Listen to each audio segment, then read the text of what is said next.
ikibazo kirabaza ngo ese ubona ari iyihe mbogamizi itorero ry'u Rwanda rifite rituma mission itumvikana mu nsengero zacu nyinshi, hakorwa iki? Ni ikibazo cyiza cyane. Insengero zacu ntabwo zivuga kuri mission, ntabwo zigisha kuri mission. Nibwira ko mission ijyana na discipleship. Urebye ni vuba aha ngaha abantu batangiye kuvuga ngo discipleship mu nsengero, kubera ko insengero ubundi mu by'ukuri reka mbe umunyakuri, ubundi iki kintu cyitwa insengero ntabwo aricyo Yesu yasize mu isi.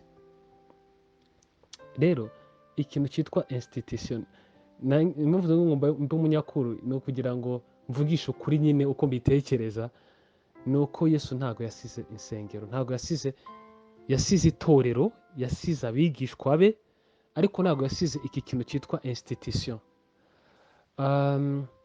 Rero n'abigishwa bagiye batangiza amatorero, ntabwo nabihakana ko amatorero abigishwa batayatangije. Pawulo ntabwo yatangizaga amatorero nk'aya ngaya tuzi, ariko yakomezaga kujya kubwiriza mu masinagogi y'abayuda.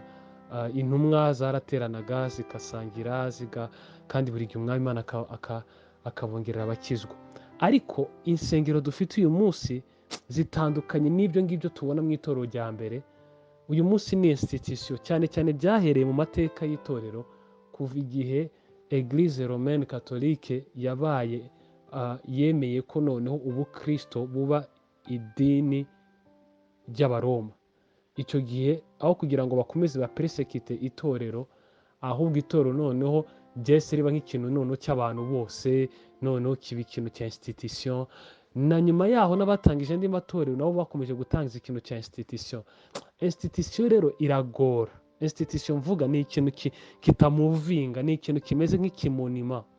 Itorero rero ntabwo ryakagombye kuba ari ikintu kimeze nka monima, ikintu nyine kitamuvinga. Itorero rya Kristo ni abantu bakagombye kuba bamuvinga, bari on move. Rero icyo navuga rero, ahantu bigoranira, igituma itorero ritavuga mission ni uko ubwaryo uko ryubakitse n'abarituzaniye batuzaniye institution. Nibyo twakoze, twabikopiye abandi, dukora ikintu cyitwa institution. Ariko mu itangiriro ry'ibintu Yesu yasize abigishwa be kugira ngo bagende bahindure abandi abigishwa, bahurira mu nzu, bahurira munsi y'igiti, bahurira ahantu runaka. Aho bahurira aho ngaho niho hitwa urusengero. Ariko uyu munsi urusengero rwahindutse institution igomba kugira icyicaro, ikagira inyubako, kandi inyubako nanone itoroheje, inyubako idasanzwe, inyubako iremereye. Rero kubera ko institution igira plan nyinshi, urugero natanga, iyo itorero kugira ngo ribe engaged muri mission rirasaba ko bakatinga ibintu byinshi muri budget zabo, kuko amafaranga yabo agenda ku bintu byinshi bya institution. Urugero, agenda mu kubaka, agenda mu bikoresho runaka, agenda mu guhemba abakozi benshi, agenda mu mishinga itandukanye. Urumva rero, kuko bazi yuko gutwara ubutumwa ahandi bizaba costinga, kandi iyo cost ntibari ready kwitanga, kuko institution ifite ibindi bintu byinshi ikeneye kubaka. Kandi none ugasanga rimwe na rimwe nk'igihugu nicyo badusaba, basaba ko itorero rigira ibikorwa remezo. Ibyo bikorwa remezo bigatuma abaturage biteza imbere, itorero rikaba engaged mu gutuma ubuzima bw'abantu buhinduka, itorero rikubaka amashuri, itorero rikubaka amavuriro. No muri mission, iyo ni strategy imwe muri mission, kubaka amavuriro, kubaka amashuri, nabyo bishobora kuba imwe muri strategy abamisiyoneri bakoresha. Ni nazo bakoresheje bazana ubutumwa bwiza, basaga bakubaka ibikorwa remezo, ariko bagamije kuvuga Yesu. Ikibazo ni igitorero ibyo bintu by'ibi projet bibatwara umwanya, bakabura umwanya wo kuvuga Yesu. So icyo rero navuga rero nuko nabisubiza, amateka niyo yabiteye. Icya kabiri, bafite itorero rivuga mission, kuko bisaba yuko bahindura plan zabo, kandi plan y'amatorero menshi ni amaprojet. Ayo maprojet menshi murayazi, ni inyubako, ni ibintu bifatika, ni ibintu bisaba amafaranga menshi, ni ibintu rwose bitwara umwanya, guhemba abakozi babo. Urumva, mbega ibyo bintu bitwara umwanya munini ku buryo itorero ritabasha kuvuga mission. Nuko nagerageza gusubiza, abandi nabo bashobora kumfasha. Ikindi nakongeraho, ntabwo bivuze ko itorero rifite abakozi, rihemba abakozi, rifite inyubako, ritavuga ubutumwa kandi ritanatwara n'abamisiyoneri kugeza ku mpera z'isi.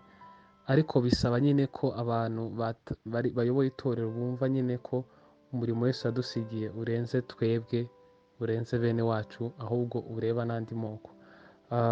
Rero bisaba ko itorero ryumva mission neza, itorero ryumva discipleship, kandi ibyo bisaba nyine abakangurambaga. Niyo mpamvu Imana irimo kudukoresha kugira ngo dukomeze gukangurira itorero kubikora, ariko ababyumvira ni bakeya kubera ko motivation yatumye baba bashumba banatangiza n'amatorero nayo hari igihe iba iri wrong. Bisaba ko umuntu yongera kandi kwibaza ese bajya kuba abashumba bari bagamije iki.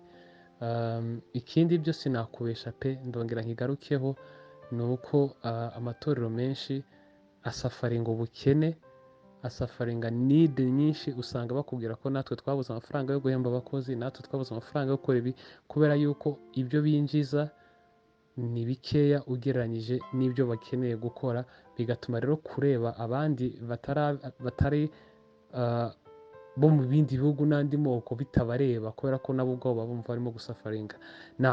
Hari andi matora afite ibifaranga byinshi byinshi byinshi cyane, ariko amenshi afite ibifaranga byinshi usanga n'ubutumwa bigisha bupfuye. Usanga ari ibintu bya prosperity gospel.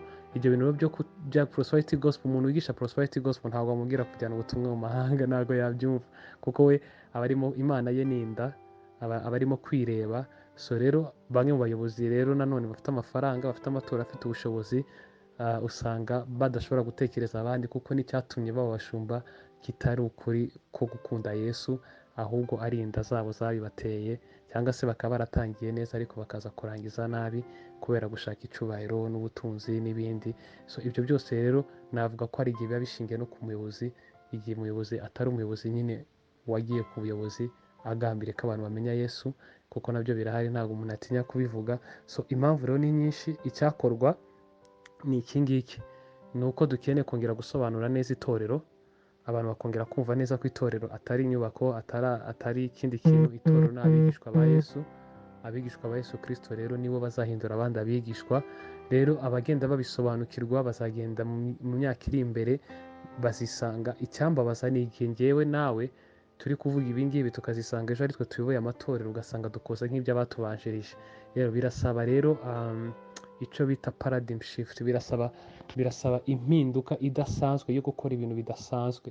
Birasaba ko twirengagiza, cyangwa se abumva ukuri kw'ijambo ry'Imana baba ari abantu bari ready no kuba persecuted. Kuba persecution yo mu Rwanda ntabwo izakorwa hanze y'itorero, persecution yo mu Rwanda izakorwa n'abanyetorero. Bizasaba ko umuntu umwe yiyemeza kubaho ubuzima budasanzwe, yewe byaba ngombwa n'abashumba n'abandi bayobozi wenda bakamumerera nabi, kubera ko ari gushaka gukora ibintu bizima bijyanye n'umurongo w'ijambo ry'Imana.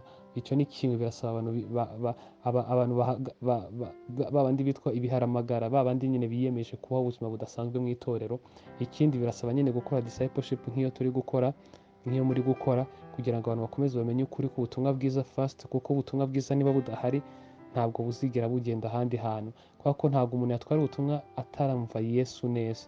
Yesu Kristo atarabwirizwa neza, ntabwo umuntu yatwara ubutumwa. Kuko motivation yo gutwara ubutumwa bwiza ntabwo ari uko gusa abantu barimbuka. Ugiye gusa ubabajwe n'uko abantu barimbutse utazi Yesu icyo yakoze neza, ugeze kuri field ntabwo wasavayivinga. Igituma umuntu asavayivinga kuri field ni urukundo rw'Imana, ni ubuntu bw'Imana, ni bwa buntu twagiriwe, ni za mbabazi twagiriwe, nizo zikomeza kudusunika. Bibiliya avuga, Pawulo ndongera mvuge uko Pawulo yavuze ngo urukundo rwa Kristo Yesu ruraduhata. Abakorino ba 2:5 were ku murongo wa 14, urukundo rwa Kristo Yesu ruraduhata. Rero igikorwa rero ni iki ngiki, ni uko twigisha Yesu neza. Turamenya ntitwigishe cheap grace. Urabizi hano hanze hari inyigisho z'ubuntu zipfuye zituma abantu bakora ibyaha. Izo ntabwo arizo twigishe ubuntu nyabwo, ubuntu buhindura umunyabyaha, ubuntu butuma umuntu yezwa, ariko nanone bwa buntu bw'Imana butuma dukunda Imana. None twarangiza gukunda Imana tugatangira kuyikundisha abandi. Birasaba ko dukora iyo discipleship ishingiye ku butumwa bwiza bw'ubuntu bw'Imana, ariko butari bwa buntu bupfuye. Birasaba kugira ngo nanone tube twiyemeje gutanga ikiguzi cyose gituma abantu bamenya Yesu Kristo. Ndavuga muri discipleship yo mu matorero yacu. Icyo ni ikintu gikenewe gushyiramo imbaraga. Birasaba ko bamwe muri twebwe tureke ibintu biturangaza. Murabizi muri church habamo ibintu byinshi birangaza. Munyemere mbabwire, bamwe muri mwebwe muri abaririmbyi, mwibaze amafaranga agendera mu bintu byitwa indirimbo. Ntabwo indirimbo ari mbi, munyumve neza, indirimbo ni nziza, ariko mwibaze ukuntu amafaranga agendera mu ndirimbo, mwibaze umwanya ugendera mu ndirimbo. Munyumve neza, ntabwo nanze indirimbo, abaririmbyi muradufasha cyane rwose, ariko mwibaze imbaraga zigenda mu ndirimbo. Ese ntitwazishora no muri discipleship? Amafaranga agendera mu ndirimbo n'amakonseri n'imyenda n'ibiki, ese ntitwabishora muri discipleship? Icyo gihe rero nibyo navuze ngo hakeneye abantu b'ibiharamagara bazakora ibintu bidasanzwe, ariko bigamije kubona abantu baba abigishwa ba Yesu Kristo. Bamwe muri twebwe rero twazagira umugisha tukaba abayobozi b'amatorero, tukaba ari twe tuyoboye abandi, tukabyigisha ku buryo banabyumva, kuko iyo umuntu abivuga ari umuyobozi birumvikana kuruta uko njye nabivuga ntari umuyobozi w'itorero. Ibyo ni ibindi bitekerezo numva twakora mu kugira ngo iki kibazo gikemuke.